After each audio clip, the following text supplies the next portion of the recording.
Tá, agora a gente também chama a Duda com a dica Disney Plus, Os Três Porquinhos. Boa. Também tem lá no Disney Plus pra quem quiser acompanhar. Por que ela tá rindo? Não, é difícil, né, Duda? A gente acha que um dia vai ser assim, bom dia, tudo bem, as informações nunca. Nunca é normal. Uma ótima referência, Bruno, Mari, abraço para vocês, para os nossos companheiros e também para o fã de esportes. O Porquinho querendo fazer lambança hoje na capital cearense, viu? Querendo vencer o Fortaleza, porque vale a liderança do Campeonato Brasileiro. Palmeiras pode chegar à liderança, claro, contando com os tropeços também de Flamengo e de Bahia. Entra em campo pelo menos 1h30 depois do confronto do Flamengo, vai estar de olho nisso também. Mas um confronto bem equilibrado entre Fortaleza e também Palmeiras, considerando os técnicos, né? Desde que Vojvoda e Abel Ferreira começaram a se enfrentar, são 8 jogos, 3 vitórias para cada lado e 2 empates, ou seja, equilíbrio é o que marca este confronto entre os treinadores e hoje, se vencer, algum deles pode desequilibrar, né? O Abel Ferreira tem alguns receios e pode até mesmo fazer algumas mudanças, isso porque ele tem 5 jogadores pendurados para esta partida e está tentando poupar jogadores pensando no clássico contra o Corinthians na próxima segunda-feira. Ele fez isso no jogo contra o Juventude, pode repetir isso mudando a escalação do Palmeiras. O Palmeiras que deve entrar em campo, então, hoje com o Everton, Marcos Rocha ou Mike, tem essa dúvida, né, já que o Mike foi bem na última partida, Murilo, Naves e Piquerez, Aníbal, Zé Rafael e Rafael Veiga e Gabriel Menino, lá na frente Estevão e Flaco Lopes, lembrando ainda tem também o Rony ali correndo por fora, também vem muito bem. O Abel Ferreira tem praticamente todo mundo à disposição, não mudam, né, suspensos ou lesionados em relação à última partida. O Rômulo está em transição, mas ainda não fica à disposição do treinador para esta partida. Então o Palmeiras em busca destes 3 pontos e tem essas dúvidas, né? Se o Abel vai poupar alguns jogadores, se vai totalmente com o time titular para vencer e também já dar ritmo pensando no jogo contra o Corinthians, mas quer voltar com esses 3 pontos e quem sabe com a liderança do campeonato aqui para São Paulo. Valeu, Duda. Obrigado, viu? Jogo também importante pra gente falar do Palmeiras, Mari. Viu que o professor Abel tá sorridente, né? Só vitórias, pô. Os mais longevos entre times da Série A. Vojvoda no Fortaleza e Abel no Palmeiras. O Vojvoda chegou em maio de 21. Fez a estreia no dia 12 de maio, quando ganhou do Crato por 6-1. O professor Celso Zelt deve saber o hino do Crato. Não. 240 jogos. 56,7% de aproveitamento, 5 títulos, 3 ex-campeão estadual e 2 títulos da Copa do Nordeste e quase ganhou a Sul-Americana. Perdeu nos pênaltis, uma pena. Abel Ferreira chegou em outubro de 2020, fez a estreia no dia 5 de outubro, quando ganhou do Bragantino por 1-0. Aliás, o Abel Ferreira ele está sempre elogiando o Bragantino. Há quase 4 anos que ele elogia que o Bragantino, que joga muito, que é um lindo time, que é organizado, e ele ganha todas. 291 jogos, 66,3% de aproveitamento e só 10 títulos, só isso. Recordista ao lado de Oswaldo Brandão. Em títulos, em longevidade na história do Palmeiras, que é o rodapé lá, e a gente está falando de um clube de 110 anos. Ele passou o Brandão ontem, por um dia. Apesar, professor, da enorme torcida de adversários para que ele vá embora, ele continua. É justamente por tudo isso aí. Por isso que os adversários estão em cima. Isso é fantástico. O que o Abel conseguiu no Palmeiras é fantástico. Em termos de títulos, em termos de longevidade, em termos de segurança de trabalho. Porque é uma longevidade com uma grande perspectiva. Não sei que ele queira sair. Esse fio não tem como virar, é um trabalho muito consistente, né? Dos dois é um trabalho consistente, né? Não é à toa que a gente está falando que são os 2 técnicos mais longevos da Série A, porque não é fácil sobreviver. O Vojvoda, por exemplo, isso não entra na tela e ainda bem, em outros tempos ele já tinha caído para... Em outros clubes ele teria caído. Nas vezes que perdeu do Ceará, por exemplo, que não foram poucas. Então tem um trabalho ali, uma simbiose entre a boa vontade de ficar, no caso dele, porque ele recebeu muitas propostas para sair, e também um clube em que você sente firmeza para ficar. E da torcida também. O que acontece com o Abel também, né, Nath? Ficar no Palmeiras hoje é interessante, porque o Palmeiras é um clube que te proporciona isso. É um clube estruturado. É por isso que ele voltou atrás da proposta do Qatar, né? Exato. Ficou para ganhar ainda mais títulos. A perspectiva é essa. Um duelo aí de 2... São mais do que técnicos hoje, né? São condutores de uma filosofia de trabalho dentro de campo. Porque técnico todo mundo tem. Agora, quem trabalha com a segurança desses 2 caras aí é muito raro. São 2 casos raros também, pelo que eles oferecem. São 2 técnicos diferenciados, como diria o nosso Bubu. Estava tentando lembrar aqui, se alguém tiver o número exato, me ajude. Quanto tempo o Tele Santana ficou no São Paulo? O Tele ficou... Foi mais tempo que isso. O Tele ficou de 90... A 96, foi isso? 96, será que chegou a invadir 6? A gente fala assim de uma maneira mais redonda, 5 anos de Tele no São Paulo. Está quase chegando lá, o Abel já está chegando perto disso, hein? Foi o último caso mais longevo no Brasil, Tele Santana, né? O Muricy ficou muito tempo no São Paulo. O Renato, se você for juntar aí as idas e vindas no Grêmio, é muito tempo também, mas na última passagem do Renato, ele ficou também bastante tempo no Grêmio, né? Também. Mais de 3 anos. Mas, enfim, são técnicos que marcam, que fazem história. Muricy, Tele, Oswaldo Brandão lá atrás, o Brandão, Felipão, Abel Ferreira, Vojvoda. O Brandão era o recordista no Palmeiras, né? De 71 a 75. E era também o recordista, até hoje, o recordista no Corinthians. O Brandão fica de 54 à primeira partida de 58. Na prática, de 54 a 57. Então, são 3 anos e pouco.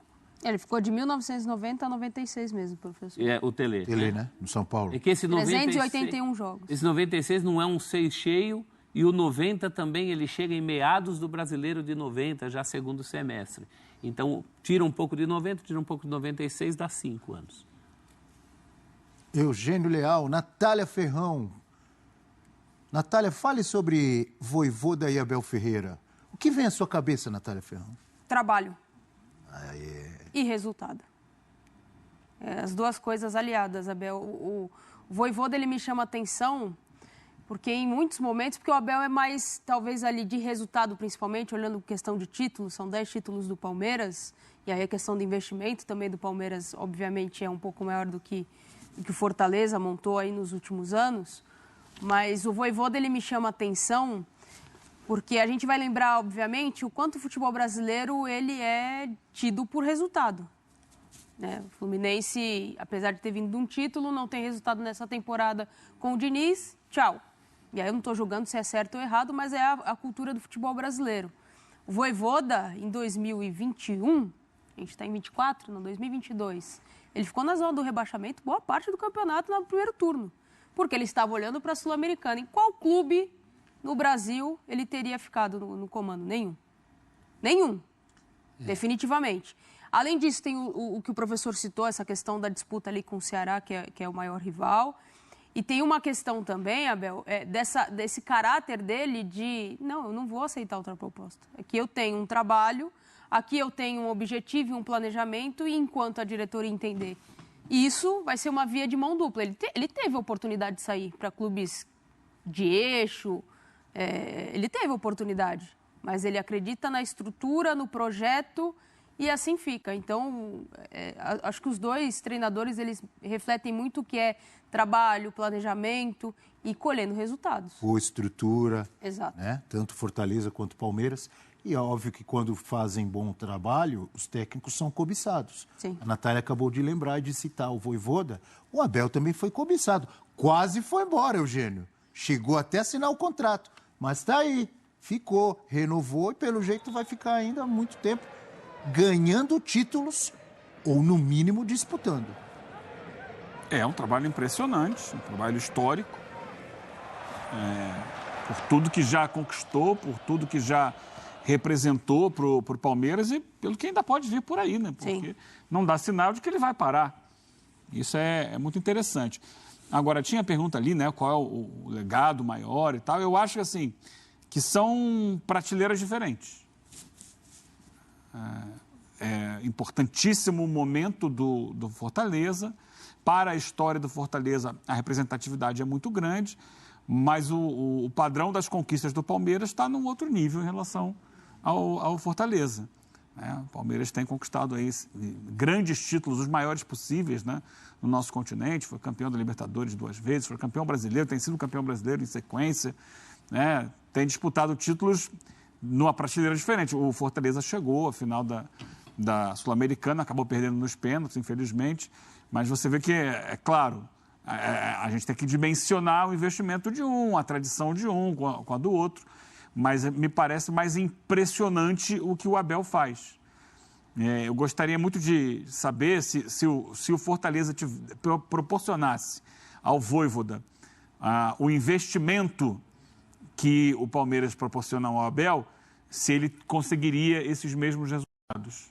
Sabe? Eu acho que são momentos diferentes, clubes diferentes, outras características, mas quando você pergunta qual é o legado que impressiona mais o do Abel. Por tudo que ele já colocou o Palmeiras, né, num patamar aí de time que regularmente está disputando os maiores títulos possíveis. Não vai ganhar todos, é natural, mas chegou já a 5 semifinais de Libertadores, uma atrás da outra. E pode chegar a 6ª esse ano, né? O Palmeiras. 5 ou 4? O clube tem chegado. Ele 4 seguidas, né? 4. Aqui tem uma do Filipão. Uma é do Filipão, é de 18, né? Isso. São 4 seguidas 19 já dele. é com ele? Que afinal, a 19 já é pandemia? Eu depois da pandemia... Não, pandemia é em 2020. Não, 19, ele chega em 2020. 19 foi o Flamengo campeão com o River Plate. Semifinal. falando da Semifinal. 20, 21, 22, 23 com ele. E pode ser agora a 5ª semifinal com ele de Libertadores. No meio do caminho tem 2 títulos, tem 2 títulos brasileiros, tem títulos de Copa do Brasil, etc, etc, etc. É muito grande isso. É muito grande para o próprio Palmeiras, para a história do próprio Palmeiras, né? A quantidade de títulos concentrada num espaço de tempo. Tem o Tri Paulista, enorme. que hoje em dia não é mais considerado, mas o clube não ganhava 90 anos. É isso. Então, me impressiona mais e eu acho que, às vezes, falta ao Fortaleza algum diferencial na hora de grandes decisões. Entendo que há uma diferença de investimento, é natural. Outra dificuldade que o Fortaleza tem, a diferença em relação ao Palmeiras, é que o Fortaleza não tem revelado jogadores. Eu ia falar isso, é verdade. O Palmeiras... A categoria de base do Palmeiras é monstruosa. A categoria de base do Palmeiras está toda hora dando craques ao Palmeiras.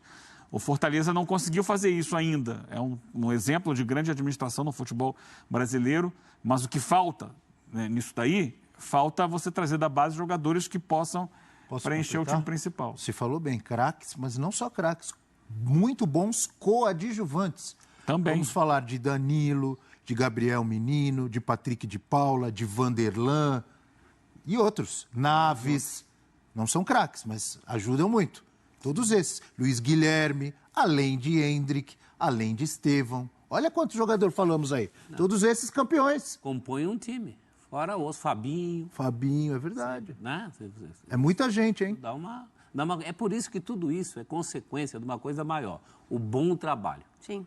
O bom trabalho, a boa Gabriel gerência Veron. do clube. Quem fez a jogada pro Dudu empatar o jogo lá no Mineirão contra o Galo? Sim. Gabriel Veron, lembra? A gente tinha chamado aqui da tela, umas 2 ou 3 atrás aí, se Palmeiras e Fortaleza são espelhos. Aí, voltou. Palmeiras e Fortaleza são espelhos para outros times, são espelhos, sim, na sua boa administração, porque tudo isso é consequência. Tudo isso é consequência. Permanência de técnico, categorias de base profissionalizadas. Você colhe o que você planta. Então, são 2 clubes que pensaram em plantar antes de tudo. Como o Flamengo também. O Flamengo pensou em plantar. Houve um tempo em que o torcedor rubro-negro se irritava porque não tinha títulos. Os títulos vieram depois. Você tem que plantar para colher. E certos times grandes aí só pensam em colher. Qual é a mágica para o Vasco sair do buraco? Qual é a mágica para o Corinthians parar de sair em página policial? Qual é a mágica? Não tem mágica. Você tem que plantar primeiro para colher depois. Ninguém pensa em plantar, só pensa em colher. Esses 2 aí estão colhendo. É um momento agrônomo do professor Celso. Não é? Como diria o Samba da Mangueira, diga, de muitos anos atrás, quem plantar a paz vai colher amor. Na voz de Jamelão. Quem plantar a paz vai colher o amor. Um pouco mais bonita a voz do Jamelão do que a minha. Bem mais bonita. Um pouco não, Prováveis escalações. Hoje tem Fortaleza e Palmeiras. Tem. Jogo bom. No Castelão, 9h30 da noite. Fortaleza de tanta gente de Juan Pablo Vojvoda, com João Ricardo Tinga, Brites Tite e Bruno Pacheco, Zé Wellison, Pedro Augusto e Hércules, Pikachu, Lucero e Machuca. Tem Qual muitos é o apelido do Lucero? El Gato. El Gato Tem Lucero. um torcedor que leva a máscara do gato. E tem muitos jogadores machucados no time do Fortaleza. Essa é do professor Celso. Machucado. Como diria o amigo Luiz Carlos Quartarolo, Grande o Palmeiras Quartarolo. na pedra. É o Palmeiras na pedra! Aí entrava. Não era assim? Eu também falo na pedra. Palmeiras na Eu via muito o quarto ali. Luiz Carlos Quartarolo. Oi, Quartarolo. Com o Everton no gol, o time de Abel Ferreira, Mike ou Marcos Rocha, Naves, Murilo e Piquerez, Zé Rafael, Aníbal, Rafael Veiga e Gabriel Menino, Estevão e Flaco Lopes, Natália Ferrão, Rony, Oi. ô Rony. Flaco Lopes ou Rony, o que Rony. muda no Palmeiras? Pra mim, Rony. Você iria de Rony? Eu iria de Rony. O Flaco entrar depois e fazer aquele golzinho de cabeça dele. Eu prefiro o Rony. Acho que por tudo que ele já fez no Palmeiras, eu sei que ele perde muitos gols, mas ele Mas também faz, né? na dinâmica de jogo, eu prefiro o Rony.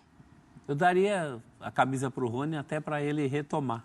Né? Ele está num processo de retomada, de confiança da própria torcida, que tem um pé atrás com ele. Eu sairia com o Rony. Mas o Flaco é muito importante. Aliás, esses parênteses do Palmeiras são outro luxo, né? Mike ou Marcos Rocha, professor? Eu gosto mais do Mike. Mas num momento do futebol brasileiro que a maioria não tem um lateral direito, o Palmeiras tem duas ótimas opções. 3, porque está chegando mais um. Então. Como é o nome dele? Riai. Riai. Jovem jogador e promete ser muito bom. Ali, o Abel, importante a gente entender que antes de definir a escalação, se vai ser esse jogador ou aquele, hoje, por exemplo, há quase que um revezamento no ataque. Se joga o Flaco Lopes ou se joga o Rony. Tudo depende do planejamento do Abel para o jogo. O Palmeiras, o grande barato recente do Palmeiras, recente não, né? O grande barato do Palmeiras do Abel é que ele propõe modelos de jogo, ideias de jogo diferentes a cada partida. Se você pegar o jogo do Palmeiras contra o Bragantino semana passada, é diferente do jogo contra o Juventude. A maneira como o Palmeiras programa o seu jogo, planeja o seu jogo. A ideia é que ele vai colocar a partir das características do adversário. Então, ele pensa o adversário, ele estuda o adversário e ele entende, olha, para esse adversário eu vou atuar da forma X. Contra o Bragantino isso ficou bem claro. Né? O Bragantino era um jogo direto. Era o jogo direto o tempo inteiro, explorando a linha alta de marcação do Bragantino. Então, era lançamento nas costas para explorar a velocidade. Contra o Juventude, aí jogou o Rony contra o Bragantino, né? Contra o Juventude, que era uma linha baixa, joga o Flaco Lopes, que é o jogador mais de área, de bola aérea. Faz gol de cabeça. Você arma seu time de acordo com o Então, adversário. você vai entendendo. Tem opção, né? Tem times e times. É verdade. Tem times que gostam de jogar, independente do adversário, da mesma forma, achando que vão impor o seu estilo de jogo. Eu acho que não há um caminho certo ou errado. Há aquele que funciona. E tem funcionado, muitas vezes tem funcionado para o Palmeiras. Agora, entender qual é a análise que o Abel fez, o que ele está programando para esse jogo, como enfrentar esse time do Fortaleza, que é um time modificado em relação ao que joga. Por exemplo, não tem hoje o Pochettino, que é o meia de ligação. Então, ele vai jogar quase que com 3 volantes. Ele não tem aquele jogador mais agudo, que é, por exemplo, o Moisés pelo lado do campo. Então, ele deve... É o Pikachu.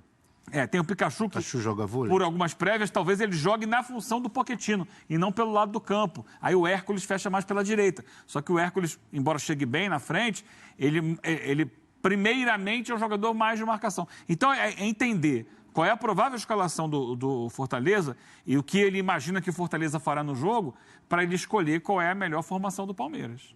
É o que ele tem feito. Ele tem mostrado estratégias diferentes diante de adversários diferentes. Mas Como acho eu que sei... o Fortaleza vai querer o Fortaleza a bola. também tem repertório, né? Fortaleza exato. é um time que também, mesmo com as mesmas peças, às vezes muda o seu estilo de jogo. Né? Então, isso é um fator positivo, acho que dos dois treinadores. Eles têm repertório. É por isso que hoje eu iria com o Rony, porque eu imagino um Fortaleza mais próximo, não é a mesma coisa, até pelas modificações, mas mais próximo do adversário Bragantino do que do adversário Juventude. Como eu sei que vocês adoram dar palpites, O professor falou que estava ansioso para dar adoram palpite. aquele print maravilhoso que a galera faz para depois ficar nos xingando, não é o nosso Sai do Muro, mas eu vou pedir palpites de Fortaleza e Palmeiras. Isso aí vai poder empate. E vou abrir para empate, porque isso eu chamo agora de termômetro mureteiro. Eu vou fazer o termômetro mureteiro para ver o quanto vocês... Vou abrir, não é o nosso Sai do Muro oficial. 3-3. Quem quiser apostar empate pode apontar. 3-3. Natália já mostrou que é mureteira. 3-3. Eugênio. Porque eu tô esperando um jogaço. Jogaço para alguém pode ganhar. 3-3. O jogo é lá no Castelão, né? E o Palmeiras tem dificuldades para jogar no Castelão. Gramado diferente, a bola normalmente prende um pouco mais, né? Não ganha a velocidade que ganha no Allianz, por exemplo. Normalmente é um jogo mais difícil para o Palmeiras. Ainda assim, eu acredito na vitória do time do Abel Ferreira, com mais uma grande atuação. Hoje, para mim, é uma atração ver jogo do Palmeiras para ver o Estevão jogar. Para tudo para ver o Estevão jogar. Então, em cima disso, eu acho que vai dar 1-0 Palmeiras. Professor. Mas você falou que estava com dificuldade de jogar. Mas tem o Estevão. Entendi. É o fator desequilibrante. Vou deixar o professor por último. Vamos pressionar o professor? Isso, eu gosto. Meu palpite é 2-1 Palmeiras. É? Eu concordo com 90% do que o Eugênio falou, só discordo quando Palmeiras tem dificuldade para jogar em campo nenhum. Joga bem em tudo que é lugar. Historicamente tem problemas lá em Fortaleza, no Castelão. Acho que o Palmeiras vai ganhar de 3-2, com muitos gols. Vai ser uma noite parecida com aquelas de Libertadores. Fortaleza está jogando vôlei, professor? Mas o Palmeiras é bom jogando fora de casa. Na Libertadores, o Palmeiras já ganhou recentemente um jogo com o Del Valle, numa virada. Acho que vai ser um jogo com essa cara, assim. Muitos méritos para o Fortaleza, mas no final o Palmeiras 3-2. Mérito, o torcedor quer ponto. O Eugênio disse bem. Grande atuação, eu estou prevendo aqui, você gosta que eu dei mais detalhes, né? As previsões eu gosto todas. Grande atuação de Estevão, óbvio, Eugênio falou, mas eu vou dizer mais. Grande atuação de Everton. Fortaleza vai pressionar, vai criar chances, e o Everton é um paredão. Calando a boca Deveria de ter muita sido gente, goleiro titular da Copa do Mundo. Pelo menos de uma das duas. Calando a boca de muito amigo meu palmeirense.